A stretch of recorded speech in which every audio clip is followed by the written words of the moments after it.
যশোর কেন্দ্রীয় ঈদগাহে ঈদের জামাত অনুষ্ঠিত হয় সকাল 7:30টায় এবং দ্বিতীয় জামাত অনুষ্ঠিত হয় সকাল 8:30টায়। জামাতে উপস্থিত ছিলেন সংসদ সদস্য কাজী নাবিল আহমেদ, জেলা প্রশাসক আবরারুল হাসান মজুমদার, পৌরসভার মেয়র হায়দার গনি খান পলাশ সহ বিভিন্ন স্তরের নেতৃবৃন্দ ও মুসল্লিরা। এ সময় আরও উপস্থিত ছিলেন অতিরিক্ত পুলিশ সুপার বেলাল হুসাইন।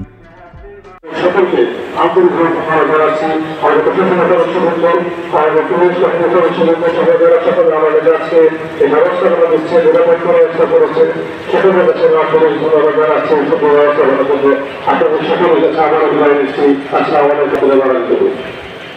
ভাতৃত্ববোধে আবদ্ধ হয়ে সুন্দর একটি বাংলাদেশ গঠন করতে পারি এবং আমাদের মাননীয় প্রধানমন্ত্রীর যে 2041 সালের স্মার্ট বাংলাদেশের লক্ষ্যে আমরা এগিয়ে যেতে পারি।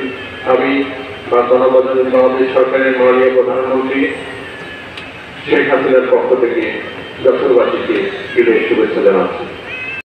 আপনাদের সবাইকে আমরা ধন্যবাদ জানিয়ে ঈদ পরবর্তী পশু কোরবানি পরবর্তী যে কার্যক্রমগুলো আছে, আমাদের বর্জ্য ব্যবস্থাপনা, আমাদের চামড়া ব্যবস্থাপনা, আমাদের পরিষ্কার পরিচ্ছন্নতা, আমরা সবাই মিলে সেটা করবো। মেয়র মহাশয় কথা দিয়েছেন, আমরা সবাই মিলে চেষ্টা করি আমাদের যশোরকে আমরা সুন্দর এবং সুন্দর রাখতে পারি। আপনাদের সবাইকে আমরা ধন্যবাদ জানিয়ে আমার বক্তব্য শেষ করছি। জয় বাংলা। ওখানে যাওয়াই করবেন, আমি আছে ওখানে গাড়ি প্রস্তুত থাকবে, ওখানে নিয়ে যাবে।